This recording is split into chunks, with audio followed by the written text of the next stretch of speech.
Thanks. Thank you. It's great to be here.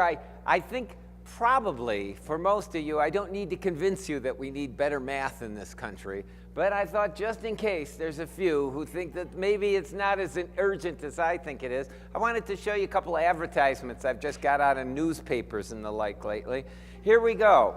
This really brings them into the stores, right? Get 50% off or half price, whichever is less. Ah, geez. I snapped this in Buffalo because this apparently is a wonderful technique to tell people if you come to this store, yes, you can buy 3 for the price of 3. What a great deal that is. I mean, a 3-year-old should be able to see through that one, huh?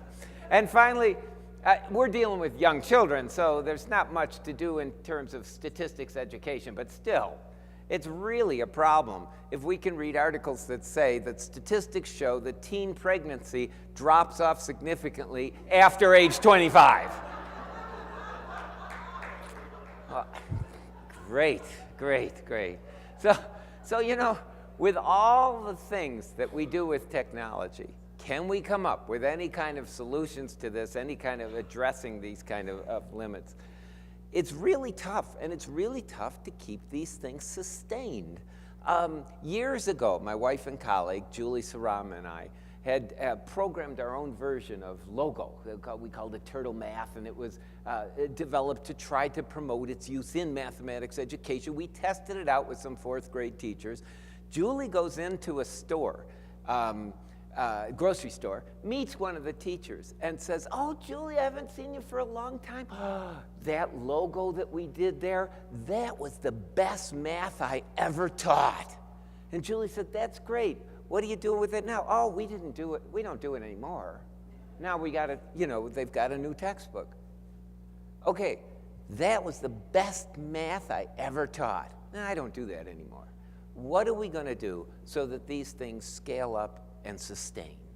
We don't want any new technology that we think we're being successful with to be the next big thing. Everybody knows who taught how many times some approach is the next big thing, and there's a big adoption, there's a one-shot workshop teachers get, there's little follow-up, there's unknown benefit for teachers and children until the next big thing, and teachers get sick of it and they wait until this too passes.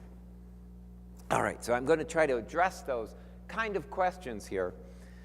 But first, a little background. School mathematics really isn't working well enough for enough students. The international comparisons show that we're doing about the same as 14 countries. We're only significantly higher by a little bit than 7 countries, and we're significantly below most countries in mathematics. But the effects of poverty is incredible on these kind of things. Let me show you the exact same listing of countries in a way that probably you in the back can't see anymore. But I'm showing it to you for this, for a particular reason. Let me show you, here's the United States, again, little towards the bottom, right? Now I want to show you, if you take the kids in the US who have the most advantages in learning mathematics with parents and communities, technologies, and schools, where do they fall? Second in the world. Second in the world. How about the kids at the other end of the spectrum on whom we spend the least on their mathematics education? Just above Nigeria and Swaziland on average. Because there's a 10-to-1 difference in what we spend on those kids at the top and what we spend on those kids at the bottom. We've got to find ways to address those. And these kind of inequities start really early. Okay? Here's a study where they looked at both those, international comparisons, and within each country, China and the US in this case, high SES kids and lower SES kids, socioeconomic status kids. Okay, so here we go. This is, on the left, sometime during the fall. It's not a pre-post. It's just any time during the fall of their 3-year-old year. Then the spring of their 3-year-old year, fall of their 4-year-old year, spring of their 4-year-old year, and then they're off to kindergarten, okay? So how did they do? Here's US low-income kids. They start low. Those are just percentages correct on a researcher's instrument of mathematics competencies. And they grow a little bit across that 2-year period. Here's high US income kids, okay? They start twice as high, and as you can, I hope you can see, that gap widens throughout that span. How about in China? Their low-income kids start as high as our high-income kids do, because the Chinese culture just tends to emphasize mathematics more than our culture does, and they learn a little bit more in their preschools. All these kids were in preschools. That's the context they were found and tested within. And their high-income kids start a little higher, but notice the gap tends to narrow. Didn't close completely, but it's no longer statistically significant, because the Chinese are putting most of their resources and their best teachers into schools with kids with the most needs. So we've got to do something. When I was on the National Math Panel, one of the conclusions we made is most kids acquire considerable knowledge of mathematics before kindergarten, and people, that relates to their mathematics achievement for years thereafter. You can predict high school grades from what kids achieve entering kindergarten. We have got to start early, right? We also caution in the National Math Panel's report, children from low-income backgrounds enter school with far less knowledge, and the gap progressively widens in the US every year. But there's a little hope. We also conclude that fortunately there are research-based instructional programs that can kind of close that gap in the early years. Our Building Blocks program, funded by the National Science Foundation project, was one of those that they looked at. And I'm first going to give you a glimpse into the program.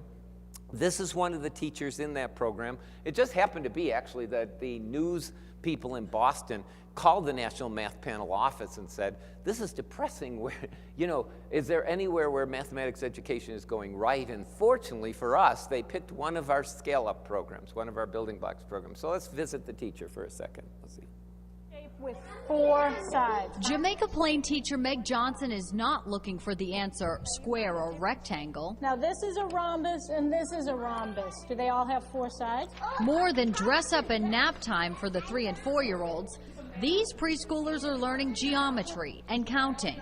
No memorization, no math tables. I see fingers popping up. I see how many. To be quite honest, I was skeptical. This mom wasn't sure if her 4-year-old son Camden would get the subject. He did. Oh, Mum, 10 plus 1, that's 11, isn't it? How many now? They want to count. They're counting going up and down steps. Do they have enough snack? Even playing dress up involves math. Here, they're paying for things and counting the money. Each station can have 4 children. They know when they hit the limit because, well, they can count the number of dots. This is 6. What's this? 9. That was quick. How'd you do that? Because I just counted 9 in my head. Just 7% of 4th graders in the U.S. are at an advanced level in math, compared to 38% in Singapore. And according to research, kids exposed to math early struggle with it less later. They think math is fun. They know math. They know they can do it. This is the number 1. It definitely will give them that solid foundation to push them further. 10, 20, 30, 50, 60. You forgot 40. When we learned, it was all memorization, at least when I learned math, and I was never comfortable with math. I can look at my curriculum and say, this is where this kid is. These are some activities I can do to really push him. All adding up to a brighter future. I'm Bianca De La Garza, News Center 5. I'll confess here, my 4th grader asked me what a rhombus was yesterday, and I had to Google it. Honest to God, true. Yeah. What? That is sad. I get a few laughs out of that, but only an informed audience like this would say, that's sad. Can you imagine her saying, you know, I can't really read the teleprompter, so like they have to tell me what to say in my ear. You know, in the Asian countries that consistently perform at the top, it would be humiliating to admit you didn't know something in mathematics because it's taken as a sign of intelligence. Now, that's going maybe a little too far, but it's definitely something we got to keep working on culturally. Okay, they only showed a little bit of the technology in that video. That was a news crew coming in, but I hope to show you what we do. I will say that the Building Blocks, when we formed it, and we did a very small scale study first, just 4 classrooms, assigned them to the control group or to the building blocks group. We get very good results. The pink is the control group. They learned a lot, but we doubled those gains. In geometry, it's not even close, probably because the control teachers think, I showed them a circle and a square, what else is there to do? And they haven't had the opportunity to learn about the rich possibilities. So then Julie and I said, so what's the next big thing? How do we avoid being the next big thing? And the National Math Panel agreed. They said research that scales up early interventions capable of strengthening mathematical knowledge and examines their utility in pre-K and K, examines long-term effects, is urgently needed with a particular focus on high-risk learners. So that's why we invented what we called our triad model. It's a model of scale-up that has 10 guidelines that it will not bore you with, but we've got a website that I'll show you at the end that you can see more details for those of you who want to. The acronym means technology enhanced, and that's important, especially at a conference like this. The kids, the teachers, the researchers at every level use technology in different ways to enhance what we're trying to do.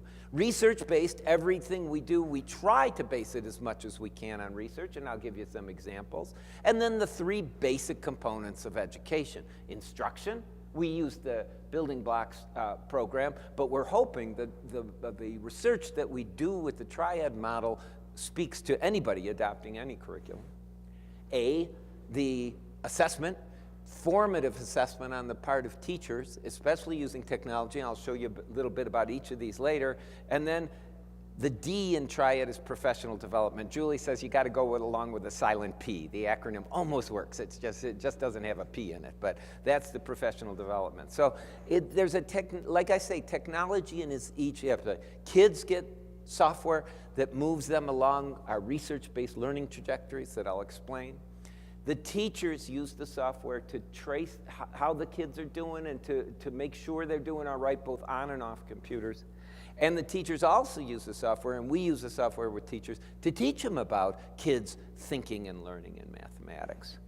So let's look at each one of those. Here's the kids' software, okay? Building Blocks has three categories of software in it that we think are a synthesis of different instructional programs that those of you that were with us in the roundtable kind of discussion between 1 and 2 today know that I believe that a synthesis of these kind of pedagogical strategies is the most efficacious approach. First of all, we have activities. That's the mainstay of it. They're activities that teach. They're direct instruction activities. Teach kids something and then sit back and give the kid problems or exercises and then give them feedback. The little picture in the bottom right is to remind you that it's managed. So we have a management system that's assigning levels, moving kids forward or backward, giving correctness and reports to teachers. Starting in late kindergarten and first grade, not in preschool, we do drills. Once they reach the point of fluency and understanding and given things that are really important for them to have fluid and automatic, we start a series of drills which are also managed and are computer managed at the item level, not just the broad thinking level of the learning trajectory, but specific items.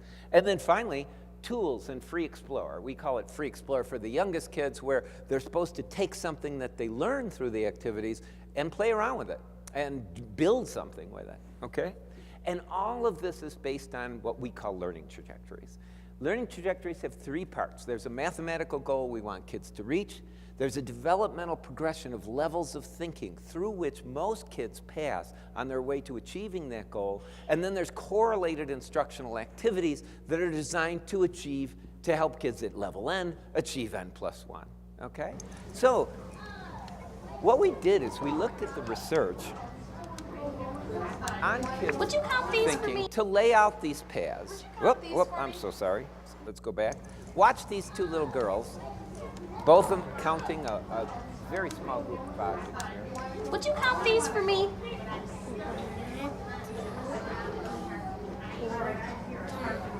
How many chips are there all together? 1, 2, 3, 4, 5. Thank you. Think about what she did counting, what she could do, the competencies she have, and compare it to this little girl doing the same task. These for me? 1, 2, 3, 4, 5. How many are there all together? 5. Good. turn to the people at your table and just describe for them what's the difference between those two kids. Go. I'll give you just a minute. What's the difference between those two kids? How would you put it in words?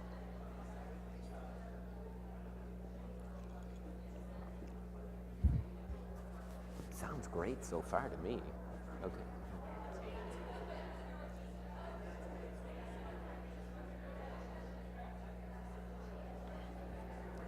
Is your video guy going to go crazy if I'm down here on the floor?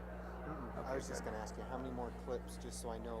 Oh, do you have with audio from the computer? You know, I think I might run out of time before I get to any. Okay, seriously.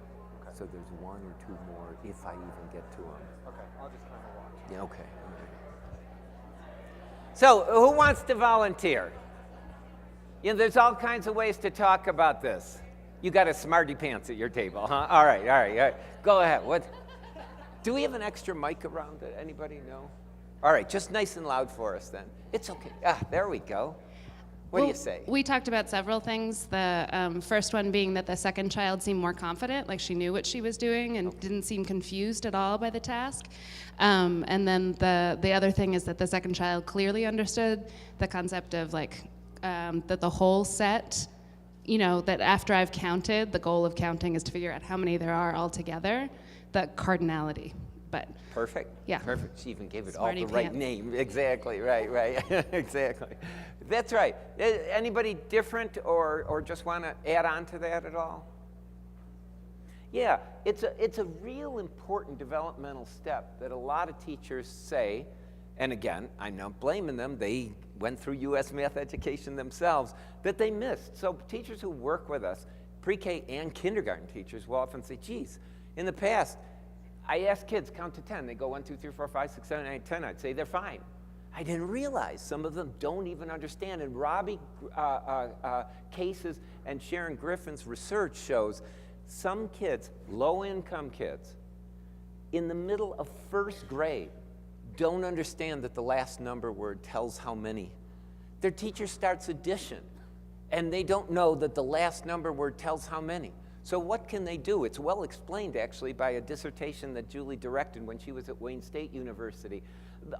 One of the main things this girl did is interview kids, and one of her interviews was just asking these kids, first grade kids, what do you do when the teacher teaches mathematics?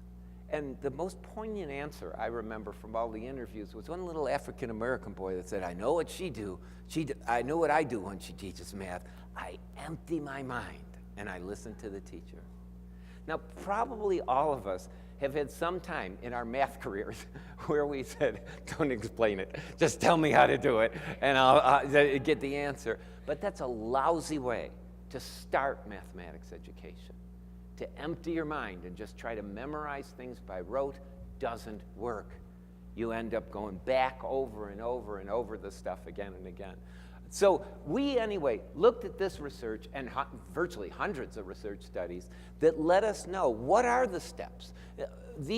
Even the first girl had achieved quite a lot in counting, knowing the verbal number words, knowing how to keep one-to-one correspondence, etc. She had all that. She knew what counting was about. She needed this step. And it's really important to know what the steps are. So actually, I forgot. I do have a couple coming up here. These are just some ideas of how. Now let's go to the last piece of it. This is a really simple game. It actually is just one of our ways of introducing the thing. All you do is click on the little garage at the bottom, and that brings out cars. 44, 45, 46, 47. 48, 49, 50. If you can hear past the girls, you can just barely hear that the computer actually does the counting for them. But of course, kids always join, and this is just to teach verbal counting. What happens, I cut the video off a little too soon. What happens is they just race and one of the cars wins. Kids put amazing amount of time. When my son was 3, we were developing this. It shows how old it is because he's 10. He would play it for like 10 or 20 minutes again and again. And I would say, okay, you know, you want to move to something else? No, because I can guess which car is going to win. I said, Luke, no, you can't. It's Rem. I know which one's going to win. It's this one. Got it wrong. And he'd count again. So, like, he knew how to count to 50. It only took him, like, a couple days playing that again and again. So, anyway, that's just a verbal counting level, right?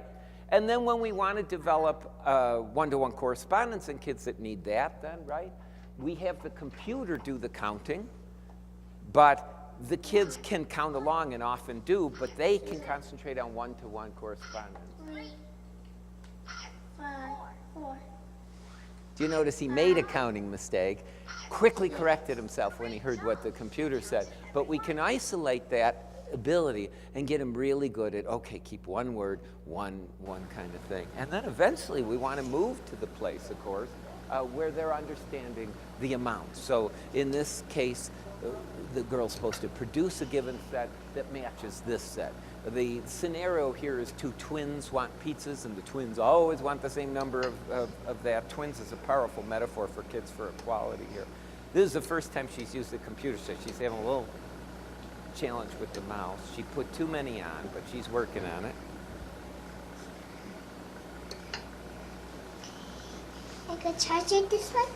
So Yeah. Which one? Green circle or what? The green circle. Green circle. What's it gonna do? Does it work?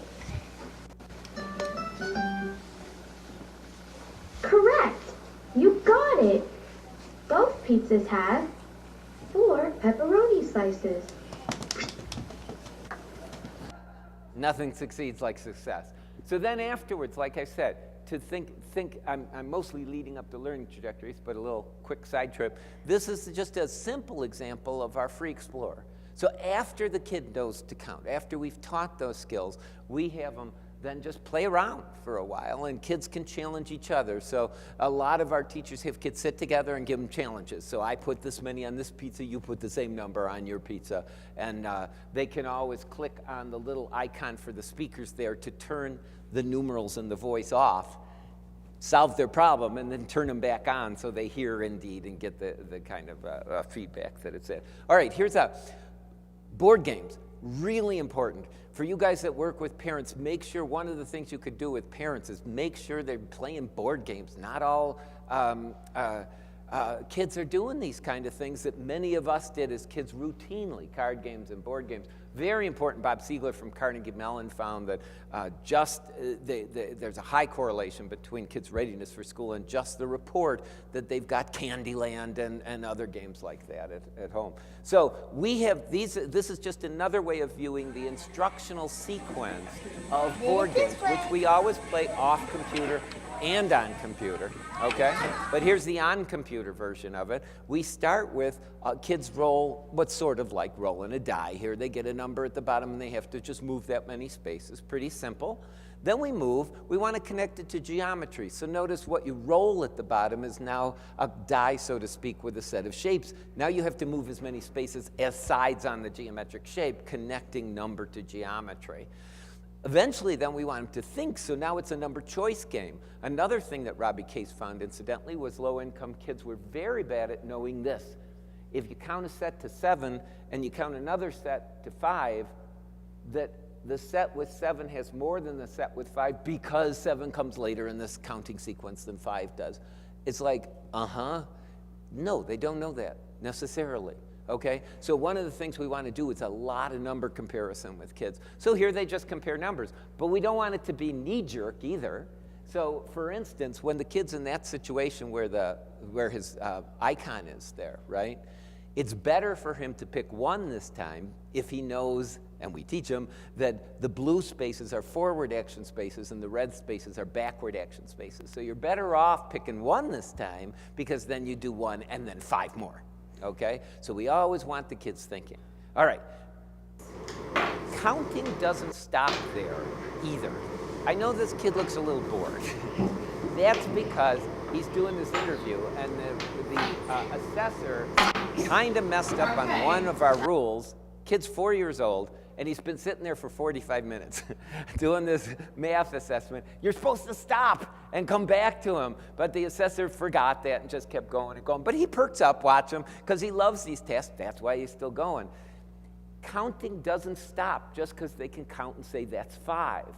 Take a look at this, because I'm going to ask you to talk to each other again and talk about how exactly do you think he solved it? What were his mental actions on objects? What was he doing to solve the problem?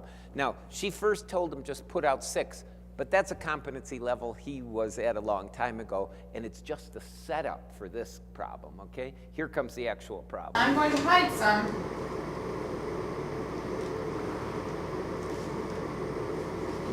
How many am I hiding? 1, 2, 3, 4. 2. How did he do that? How did he know 2? Talk to the people at your table. 1 minute only. How do you think he solved that? Exactly. What was his thinking? Apparently, I have video throughout the whole thing.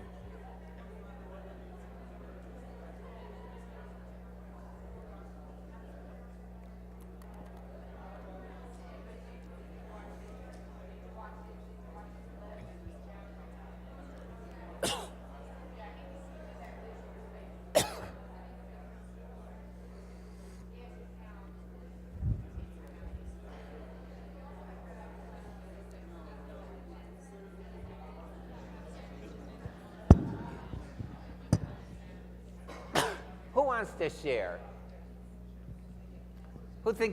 Who's got an idea? Go ahead, tell us what you think. There's no right or wrong answers. I don't have the right answer. You just see what you see, and we kind of hypothesize about what his solution might have been. So I saw him count the 4. So I had a feeling that he didn't just subtract 2 from 6. So he didn't just remember it was 6 or anything. But I did, in terms of subtracting, but I did see, because he counted the 4, I think he said in his head, 5, 6, and then heard himself say, oh, that's 2.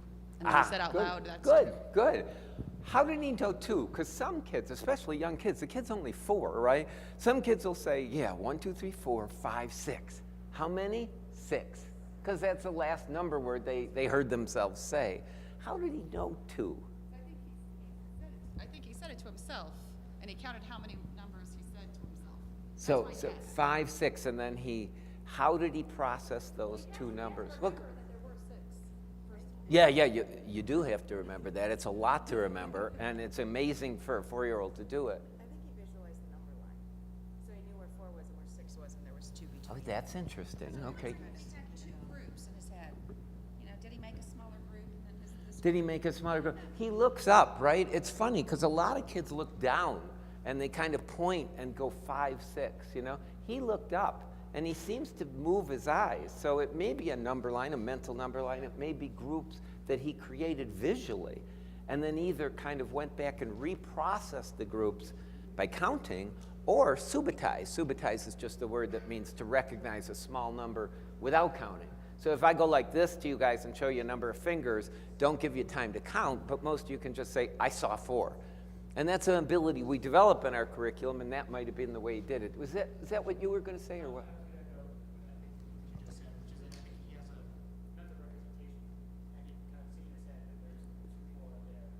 Yeah. So somehow he processes that too, right? But still an amazing kind of thing, a counting ability, and it might be a little bit counting, a little bit subitizing. We're not sure. I mean, you just see what you see. But it's important to note that counting doesn't stop just because kids even understand the cardinality principle, right? It goes on. And thus, so does our software series of board games go on.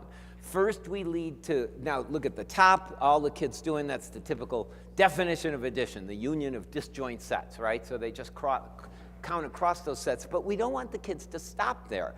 Come kindergarten or first grade, at least, we want them counting on. We want them not counting every object. So we just make one a numeral instead of dots all the time, which encourages kids to say 9, 10, 11, 12, 13. Eventually, we give them 2 numerals, so they have to figure out. And then we go to another number choice game. So once again, typically, it's best to pick the biggest two numerals, but you better avoid those red spaces and try to get on the blue spaces. So we always have kids trying to figure out all the kind of possibilities there. And finally, one small but still important benefit of technology is when you use physical board games, they've always got the numbers on there. So if you're, in this case, supposed to add 18 to 9, on a regular board game, what most kids do is go 18, 1, 2, 3, 4, 5, 6, 7, 8, 9, look what's there and say 27, but they're not adding, right? So one of the little benefits of technology is not only all the feedback we can get in tracing them through and all that, which I hope is clear, but that you can hide things and only show them when it's important, and thus you can have the kids actually doing the kind of task you want them to do. Okay, I mentioned practice and drills before because computational fluency, counting fluency, knowledge of some of these skills really is important. It's unfortunate that there's been these math wars between people who want problem solving versus people who want skills. You can't do one without the other and meaningful, so we do that. And then, like I said, we always do the explorations. So here the kids, it's not important, you hear them on this one, but it's here the kids are just working on a geometric puzzle, and I'm going to show you the whole learning trajectory for this, but what I want to do is just emphasize after we actually give them instruction on how to do this and give them feedback, then we let them play with the ability to compose shapes and do that kind of thing. Okay, that was the instruction part. Next of our scale up is the assessment part. So what we do is we've got lots of assessments. We've got assessments where the teachers are working with small groups and using paper and pencil recording. We've got assessments that are technology-based, that take place within the context of the curriculum, so curriculum-based assessment. And then we also have technology-driven computer adaptive testing that teachers do 3 times a year to figure out where the kid is. So there's just a quick example, not for reading, but for just noting that during a small group activity, here match and name shapes, the teacher has the learning trajectory notes up on the upper right-hand side to remember what are these levels. The targeted levels are bold, and then she'll write in either just a couple symbols or a couple phrases to let her know where all the kids is. The National Math Panel, one of the strongest instructional practices we investigated was formative assessment. And we investigated formative assessment, found it's effective if and only if the teacher's willing to use the information to adapt instruction, which seems obvious, but the number of times people say they're doing formative assessment, all they do is assess their kids and then go plop back into the regular curriculum. It's just not useful. Like I told you before, so we do computer assessment, for instance. They can get a student report by curriculum topic. They can see a report by learning trajectory, and they can click on a given activity the kid did and get a report like this of exactly what the kid got right or wrong if they want that kind of information. I'm going to move on from this. This isn't important. And they find it really useful.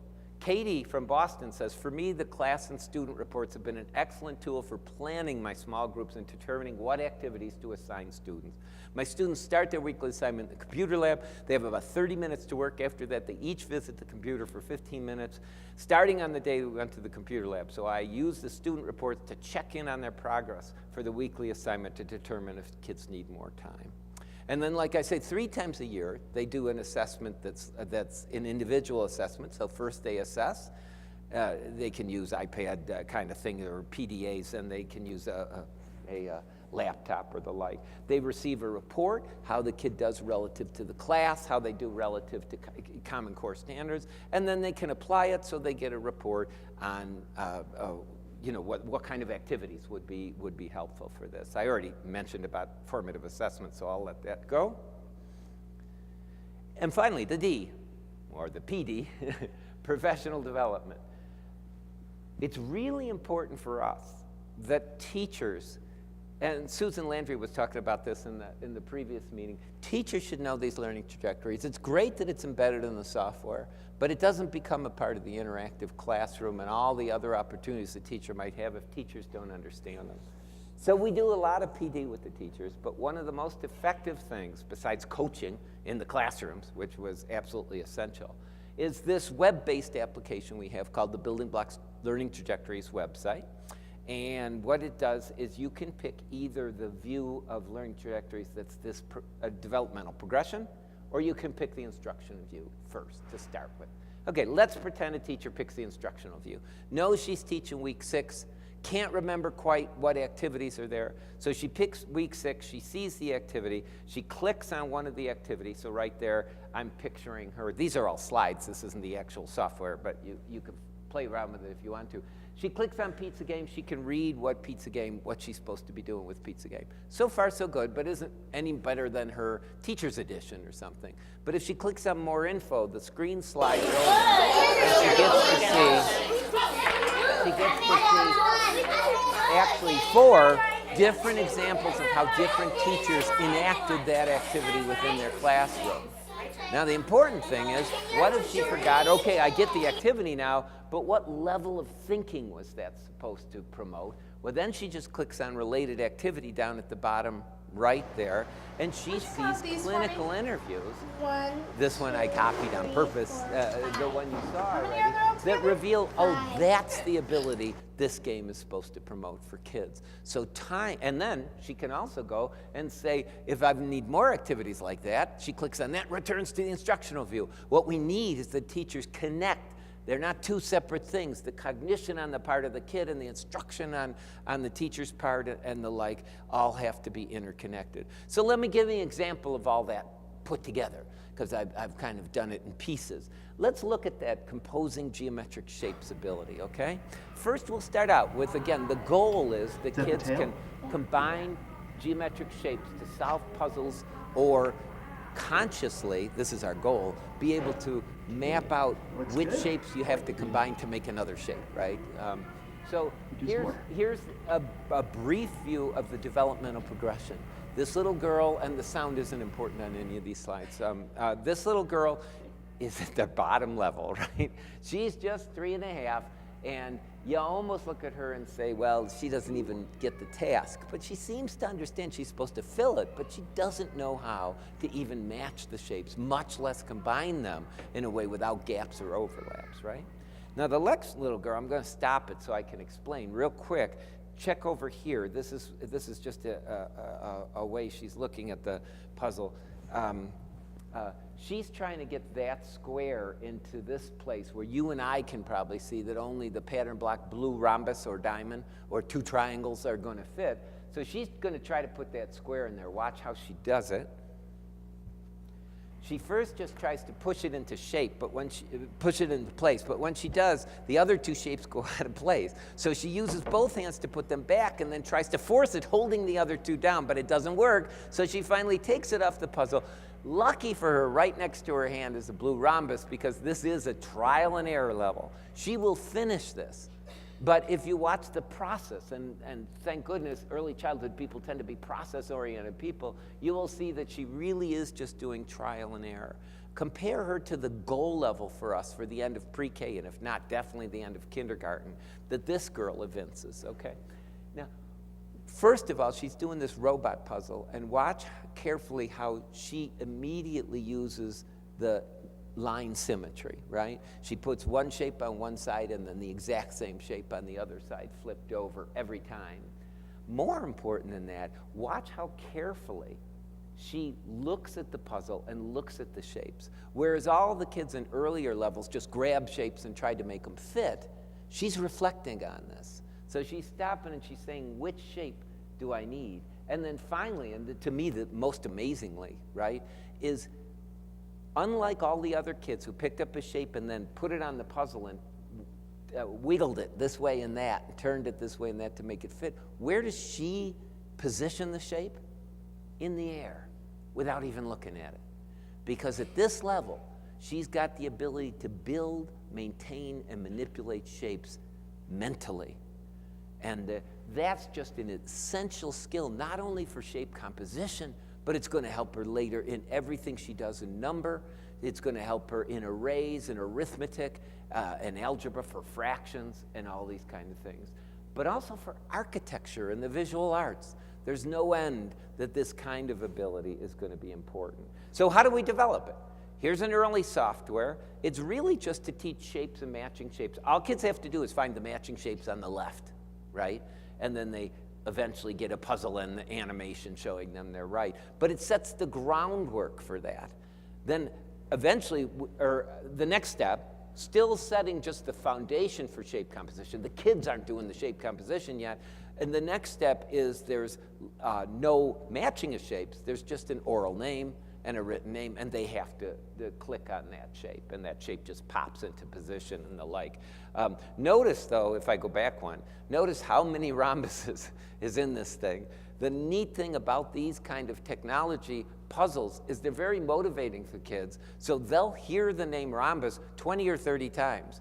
The end of one day, they know rhombus, and that's all there is to it. They've seen different rhombuses, they've seen it in different positions. It's a highly effective kind of way of doing it. This is at the earliest level where there's only familiar shapes that we start with to get kids going.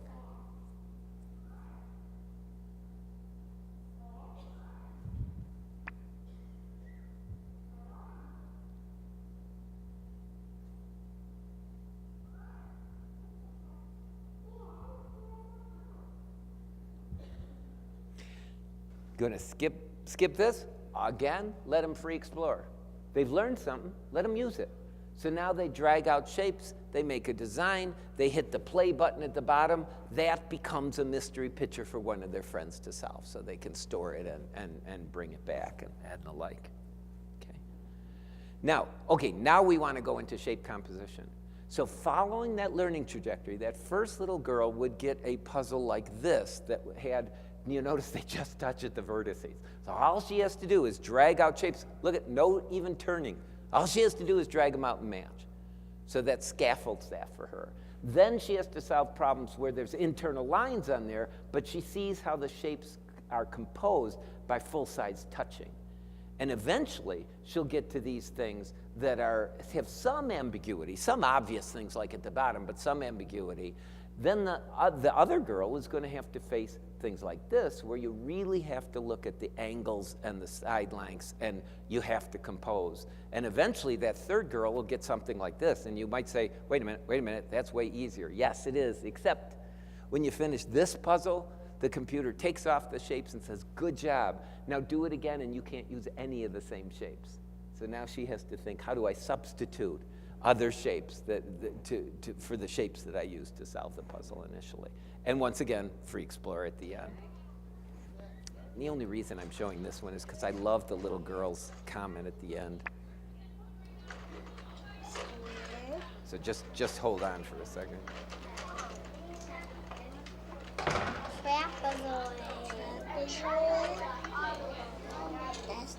Most people don't know what trapezoids are. And once again, isn't that a crime? Including newscasters, apparently. Most people don't know what a trapezoid is, she said, you know.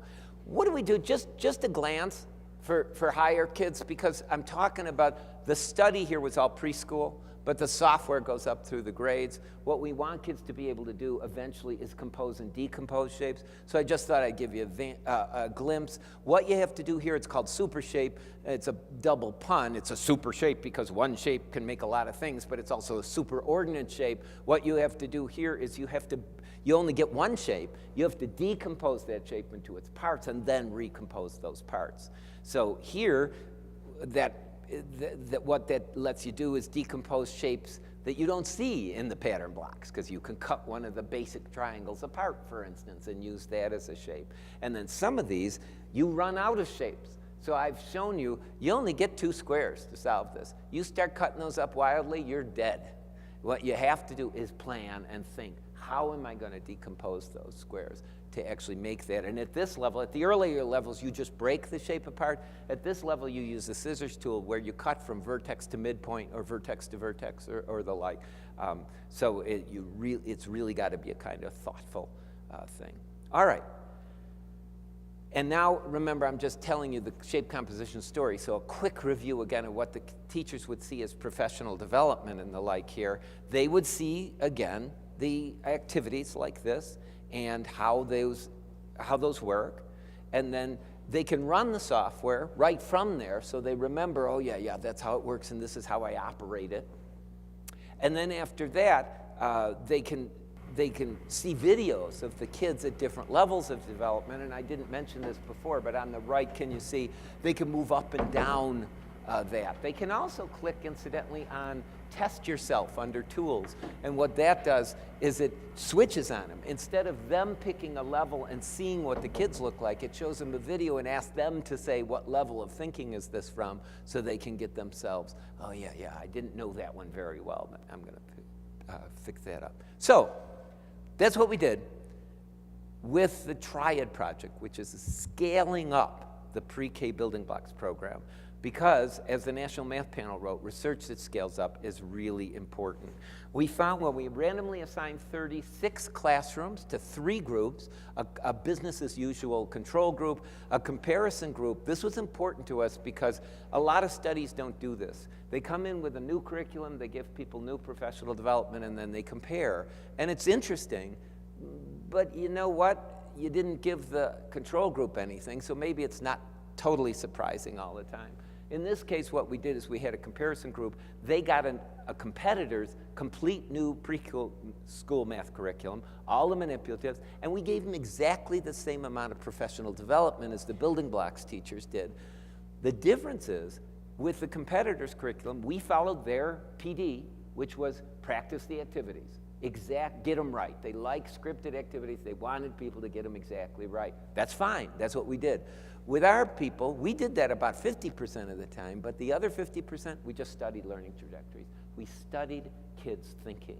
And that's how I think that we found that we outperformed the control group by more than a standard deviation, but outperformed the comparison group that got the same amount of PD and new curriculum and stuff by still a good half a standard deviation, because only the building blocks teachers got to learn about kids' thinking and learning.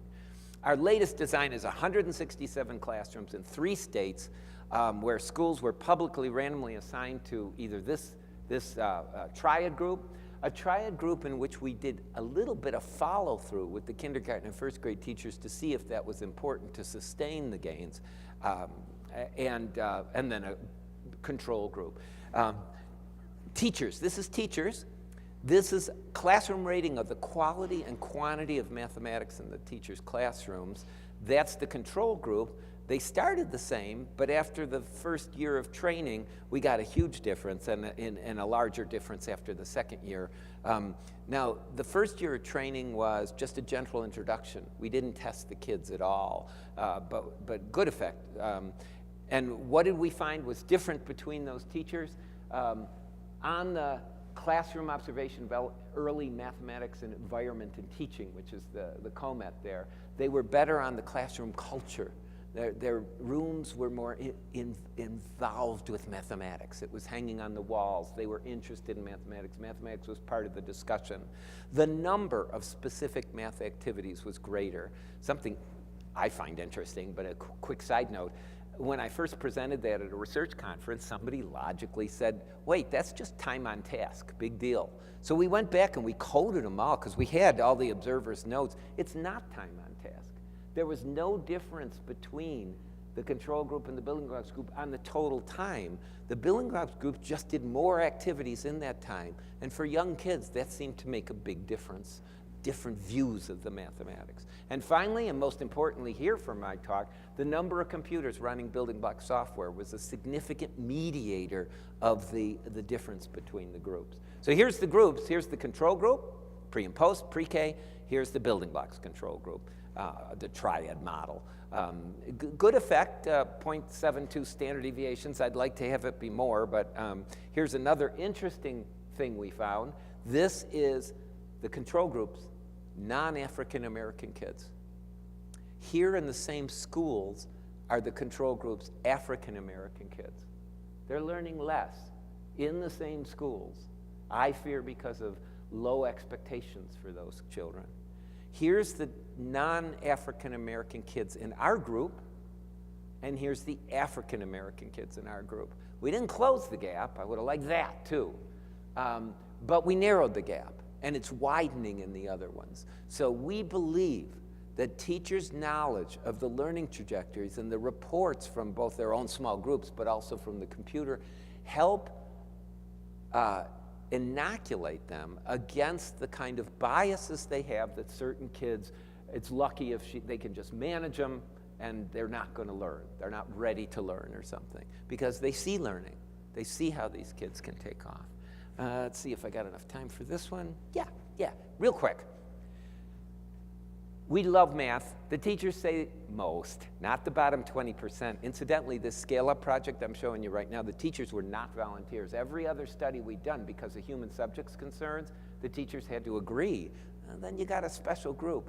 The districts went along with us on this and said, no, this is a phased adoption, so everybody has to do it. So we got a bottom 20% of teachers. I got into teachers preschool so I wouldn't have to do math. I mean, we had those people do it in the treatment.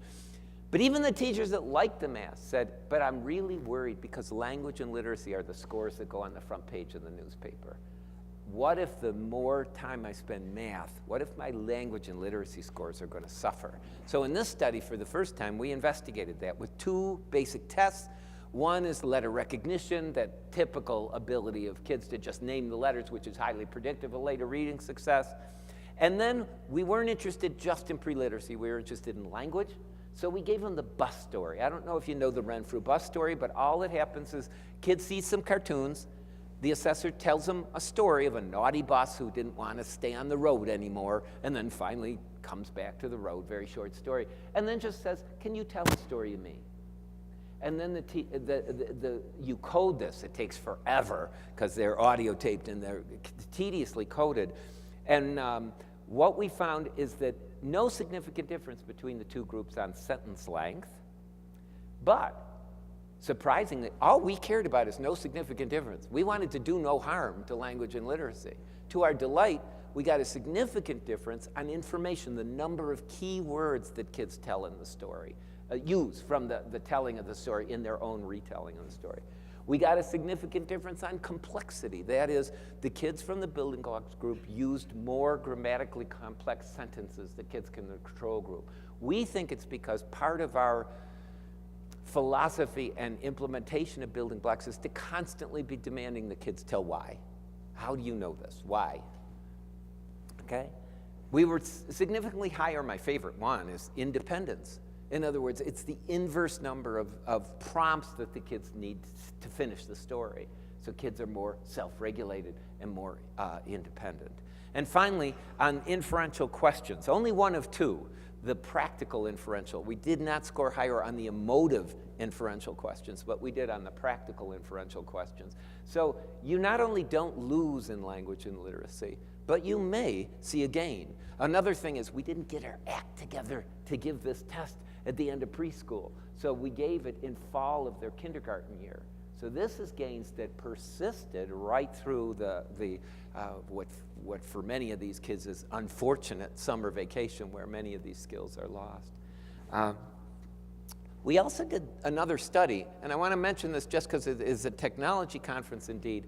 We tried to look at, does faithful implementation to the technology per se make a difference to kids, and what moderates these effects? So we had a fidelity instrument, and 1 page of it only is a technology subscale on that. And what we found is that the greater the fidelity to the technology, they're assigning kids on the management system, they're looking at the reports, then the kids are doing it.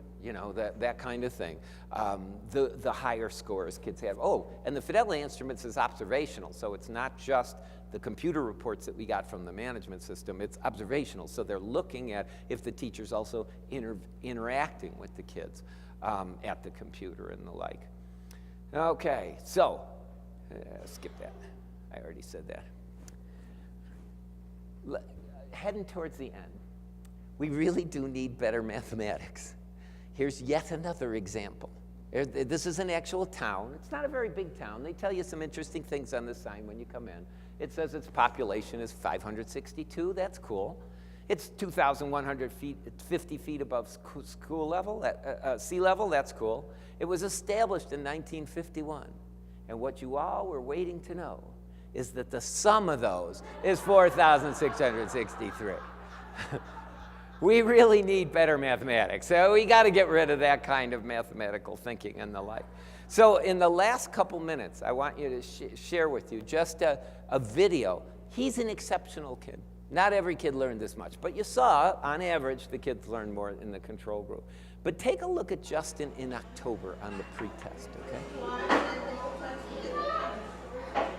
Assessment experts told us to put our assessment in a context that kids would understand, so it's all in a grocery store context. He's supposed to put as many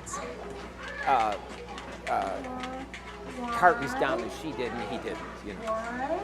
Look at this. This is really fascinating. He knows some counting words. And he's supposed to match, obviously, the numerals to the word. He counts the numerals, right? To him, counting is point at stuff and say number words. Right? Okay. I could show you more, but just for interest of time, let me show you Justin just 6 months later after he was in the building blocks curriculum. Now, first I'm going I'll to start make with yours the same look just like mine. Factor 3 each makes 6. Wow, you're right. Okay, now I'll put some boxes of food in mine. Very good. Okay, so it goes back. Right here. Tell me how many bananas I have. Let me just get them all lined up so they're easy to count. How many? 8. Okay, I don't know if it hits you with the same impact that it hits me at, but not only did he get it right this time, if I had showed you the first one, he couldn't count the 8 bananas on pretest. Not only did he get it right, but more important to me is that he didn't wait for her to put down the 8 and then say, how many? Oh, I'm supposed to count. As soon as he saw more than 1 banana, he thought, how many? The world has become mathematical for Justin, and that's what we're trying to promote more than anything else. Secondly, he's not satisfied with just telling her 8. What does he do? Shows her. Because the teachers are always saying, how do you know? Show me, prove it, you know? The multiple ways of representing any concept. Let's look at it a little more. Whoop. Now, I'm going to make yours look just like mine. Skip around a little bit. There's the bananas. Here's him doing the same task he was doing before. Take cards.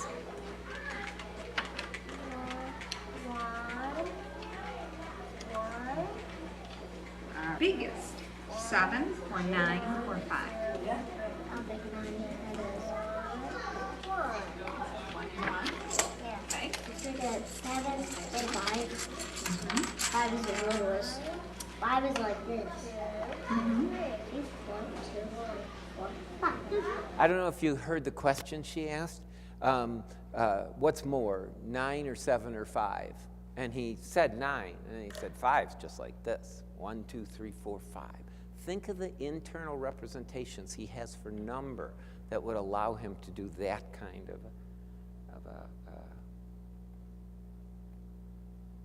Your shot. Me shot first. I swear to God, I cannot get this going today like I wanted to. Sorry about that. Now, Let's just I'm jump going to the make end. yours look. Here's him doing some.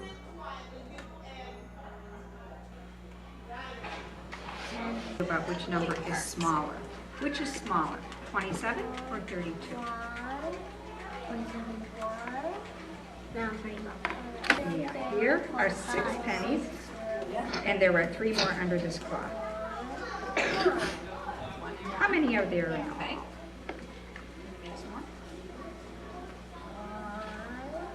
Nine.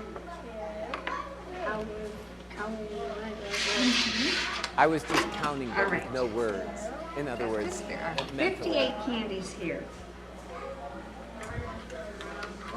Okay. How many are here?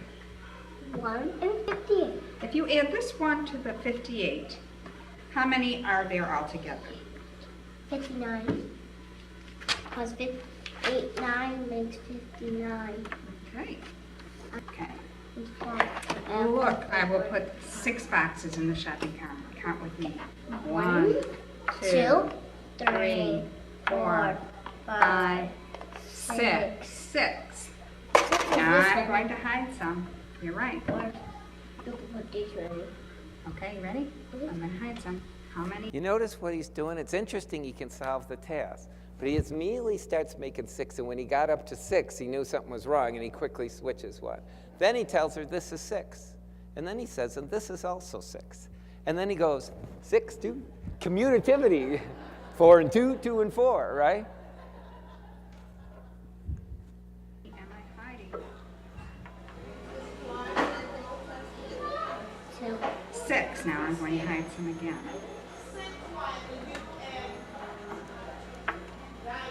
How many am I hiding? Pink cards.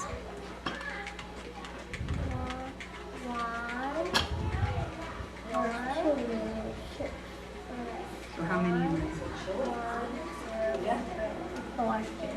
What number comes 2 It was numbers? interesting that he had to think about that one, right? Because he had just done that already. But so interesting about him is his teacher said he was having difficulties at the beginning of the year. He was always in trouble. Then he became a leader in math, and learning started for Justin.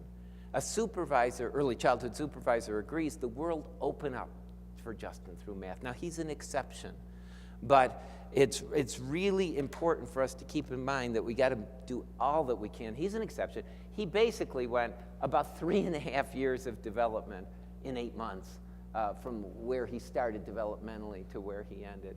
But all kids can learn, and we think that these kind of examples can help kids, can help teachers understand the power of kids learning in mathematics. So that's it for me. Happy to take any questions you might have. Thanks. Oh, there's the top one's the website where you get a copy of a PDF of the presentation slides, if any of them were interesting to you that you wanted, and a whole lot of downloadable articles, research articles. It also has a demo of the website that I showed you for teachers and things like that. Questions, anybody?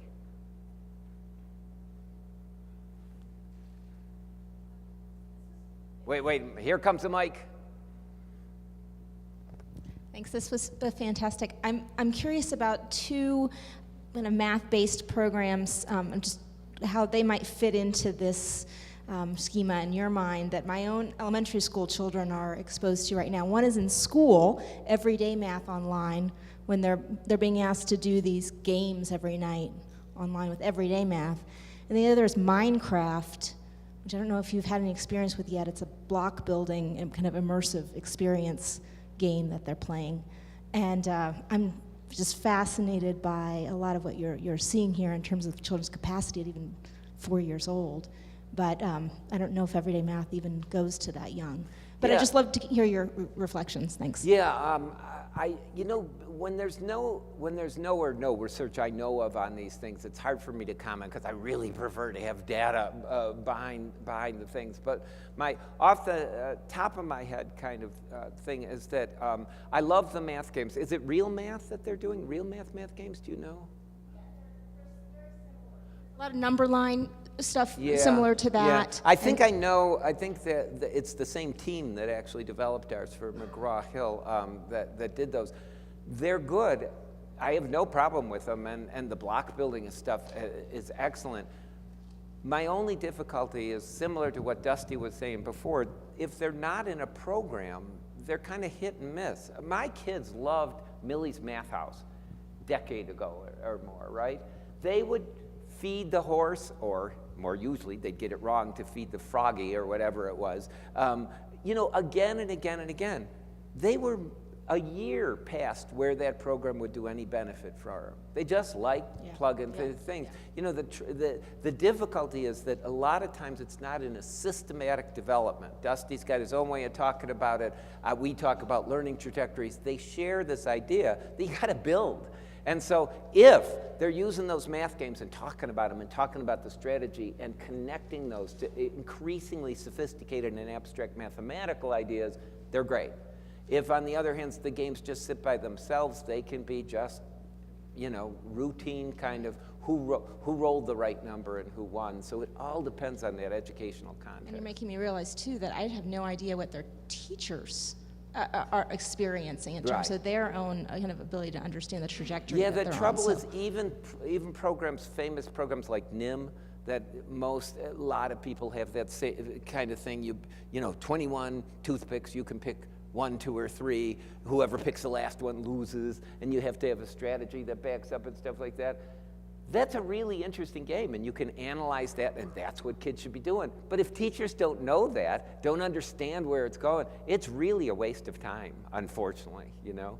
And you can waste time playing those things at home, but the precious educational time, it's a shame doing those kind of things without. I'm not saying they don't, I hope they do, but it puts a lot more burden on the teacher to be very aware of where the math is in those. More. Come on, you guys are tired? 2 days of intense.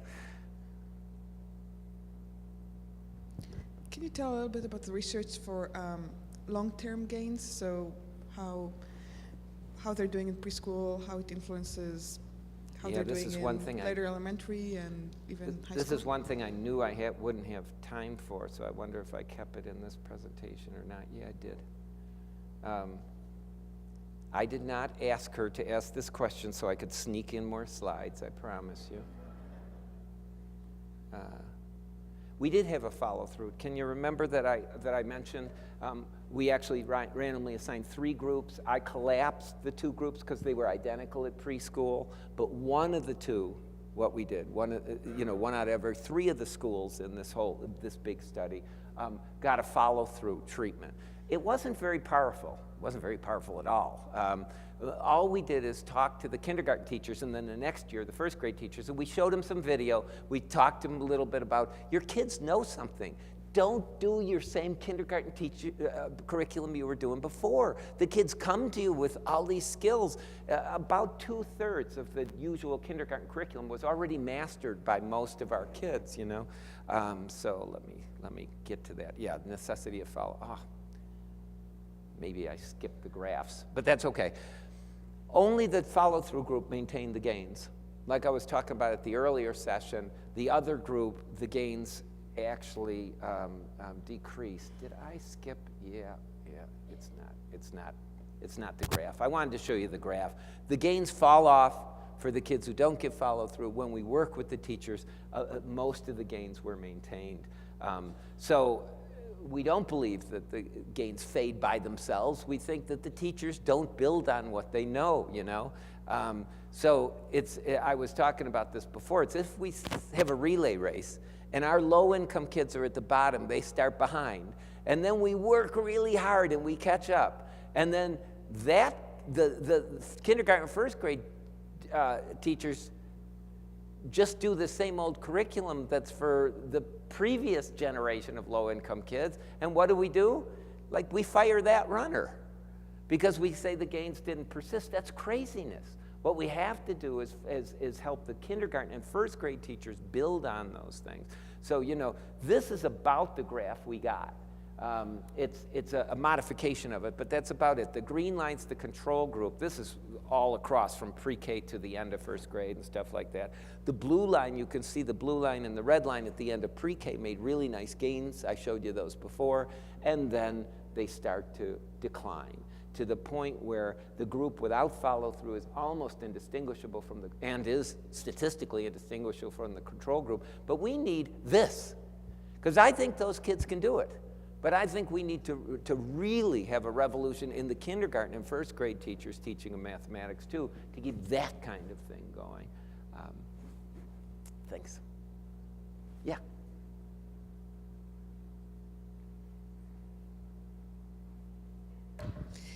Hi, Doug. Dale McManus from Hatch. I just want to say, appreciate all the work you do in mathematics, but also just making sure everyone knows what a proponent you've been over the years for using technology in a developmentally appropriate way in early childhood.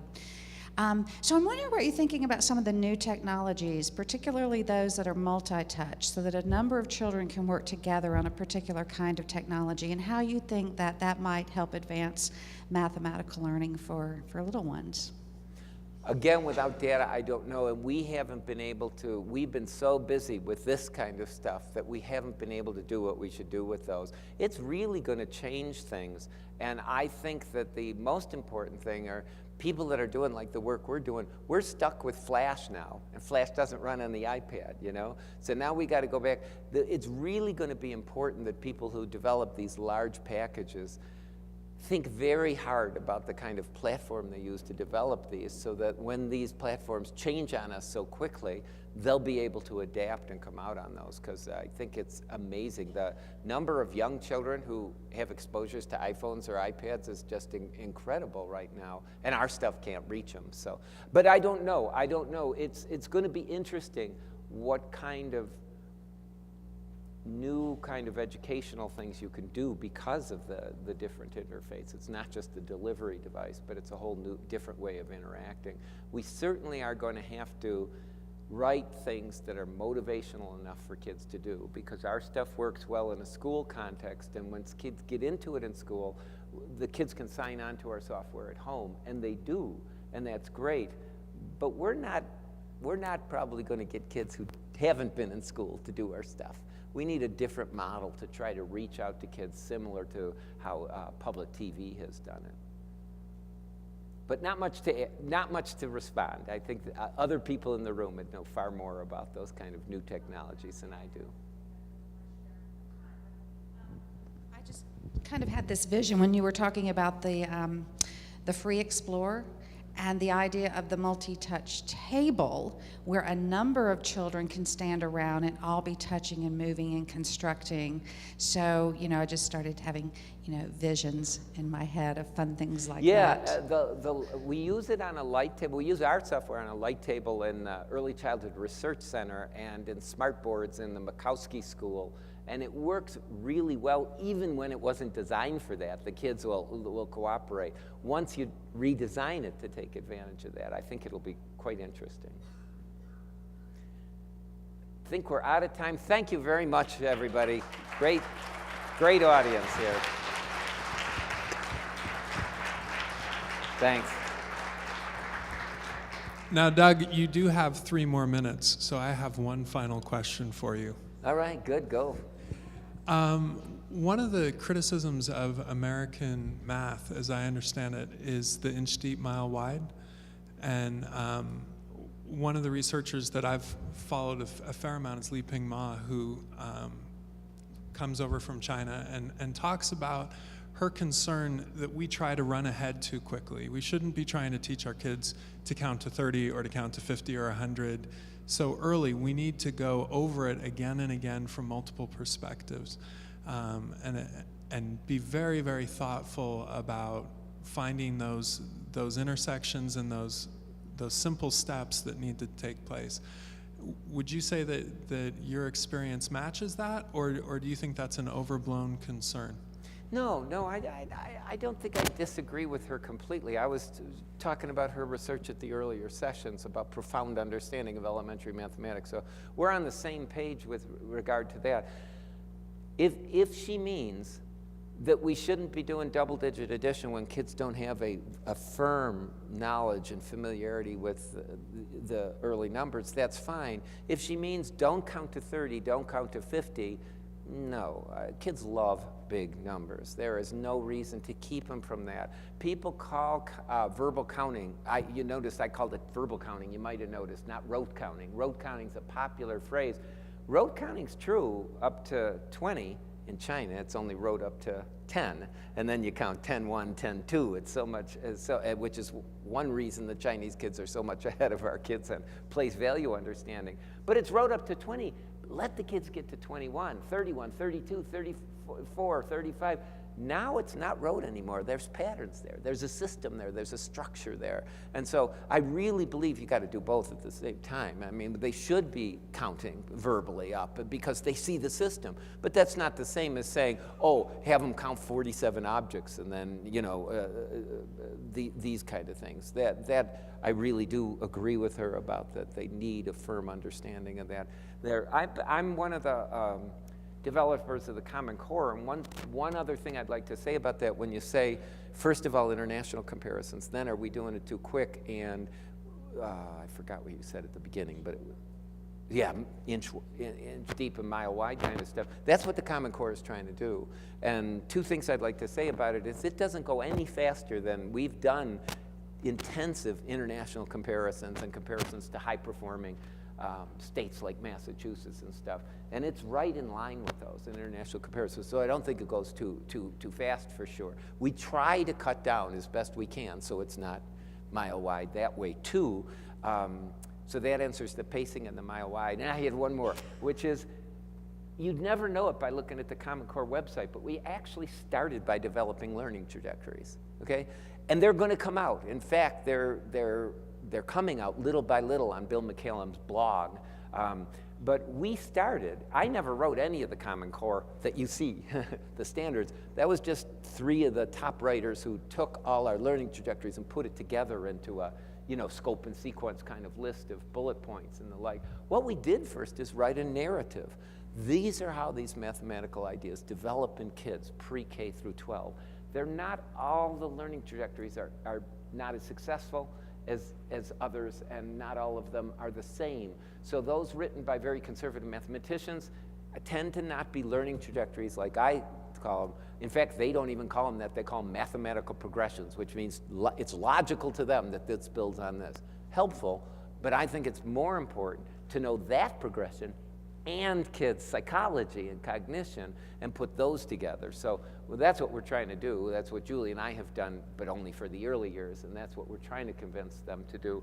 And if you're interested in math, you can go to Bill McCallum's blog and download those learning trajectories, because we're asking for public comment on that, so that's really useful too. But I'm just saying that because it ties to the whole thing I was saying tonight, is that if you look at the Common Core as a list, you're missing half the picture, which is we started with the narrative and then had to produce a list, and we ran out of time to get the learning trajectories themselves vetted and edited. But they're coming out little by little, and we'd love your comments on it. And eventually the Common Core will be 2 things: a set of expectations and these learning trajectories pre-K through 12.